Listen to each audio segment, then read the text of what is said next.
पहले ट्विटर से नौकरियां गई, फिर उसके बाद फेसबुक मेटा ने अपने एम्प्लॉयज को निकाला। लेकिन क्या सिर्फ ये, मतलब एक कंपनी से अपने एम्प्लॉयज निकालने तक ही सीमित है, या ये कुछ हजार नौकरियां जाने तक ही ये बात सीमित है, या फिर ट्विटर के जरिए इलॉन मस्क ने पूरी दुनिया को एक संदेश दिया है कि जहां पर भी एम्प्लॉयज काम कर रहे हैं ये उनके लिए भी एक संदेश है। और जिन लोगों की कंपनियां हैं, चाहे वो छोटी कंपनी हो जो 10 से 20 एम्प्लॉयज को काम दे रही हो, या फिर हजारों एम्प्लॉयज को काम दे रही हो, पूरी दुनिया में किसी भी देश में हो, उनको एक संदेश देने की उसने कोशिश की है। एक बार इस पर बात कर लेते हैं।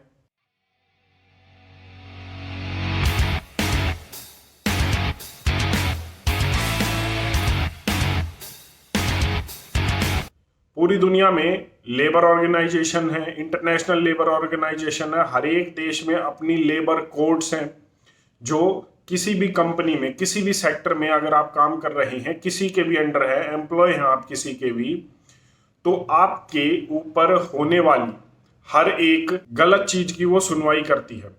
लेकिन अब रातों रात इलॉन मस्क ने ट्विटर जैसे ही उसने ये टेक ओवर किया, तो उसके बाद हजारों लोगों को नौकरी से निकाल दिया, और रातों रात ये हुआ। लेकिन किसी भी लेबर ऑर्गेनाइजेशन ने, इंटरनेशनल लेबर ऑर्गेनाइजेशन ने, किसी भी लेबर कोड ने कहीं चूं तक नहीं की, कहीं पर भी कोई आवाज नहीं आई।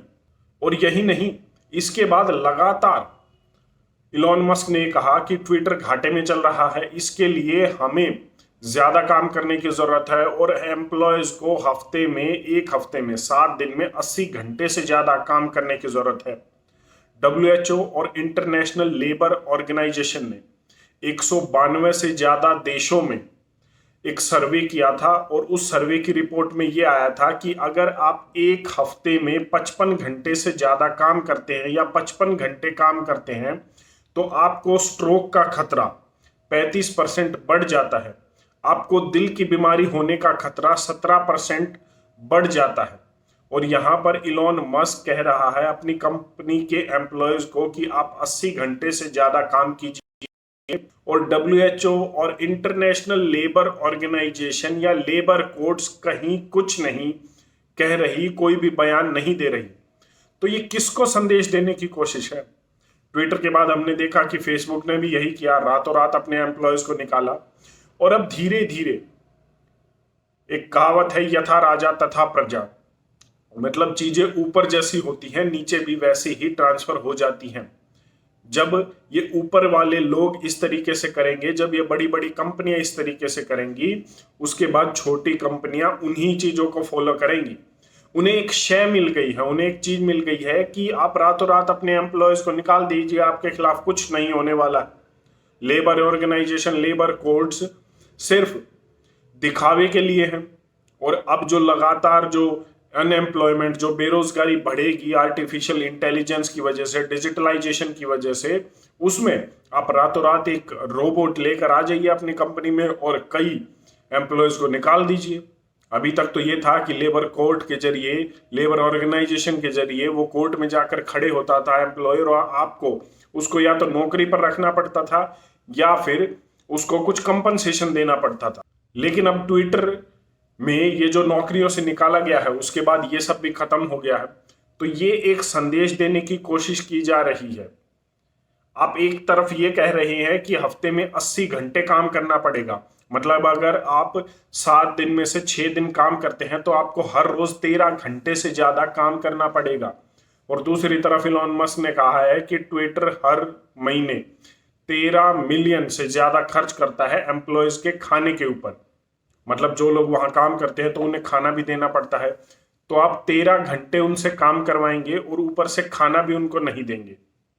आप सोचिए कि किस तरीके से मैसेज दिया जा रहा है कि आप पूरी तरीके से इनका शोषण कीजिए, पूरी तरीके से इनका, वो कहते हैं ना, खून चूस लीजिए, लेकिन कुछ नहीं होने वाला है। कोई आवाज उठाने वाला नहीं है, ना तो कोई सुनने वाला है।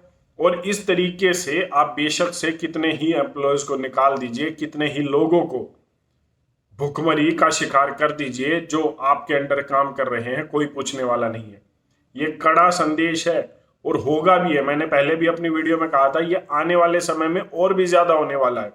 इसी तरीके से हायर तो अब होंगे नहीं, फायर किए जाएंगे एम्प्लॉयज को, इसी तरीके से एम्प्लॉयज को निकाला जाएगा और इसी तरीके से न तो कोई सुनने वाला होगा न कोई कहने वाला होगा। मुझे लगता है कि आपको सतर्क हो जाना चाहिए, आपको उन सेक्टर्स की तरफ जाना चाहिए जहां अभी के लिए आर्टिफिशियल इंटेलिजेंस आने में अभी थोड़ा वक्त लगेगा। जैसे हेल्थ सेक्टर है, वहां पर भी आएगा, मैं ये नहीं कह रहा हूं, लेकिन वहां पर आपको इस तरीके से कुछ ऐसे सेक्टर्स ढूंढने पड़ेंगे जहां पर ज्यादा स्कोप है और जहां अभी के लिए आर्टिफिशियल इंटेलिजेंस आने में काफी समय है।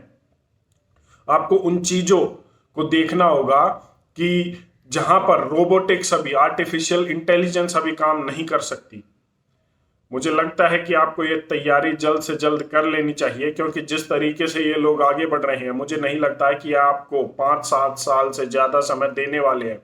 ये 2030 से ज्यादा के बाद आपको समय देने वाले हैं, क्योंकि जिस तरीके से आर्टिफिशियल इंटेलिजेंस में डेवलपमेंट हो रही है, आपके पास इतना ही समय बचा है अपनी तैयारी करने के लिए और अपने भविष्य के लिए कुछ सोचने के लिए। आपके इस पर अपनी क्या राय एक बार कमेंट करके जरूर बताएं। धन्यवाद। जय हिंद।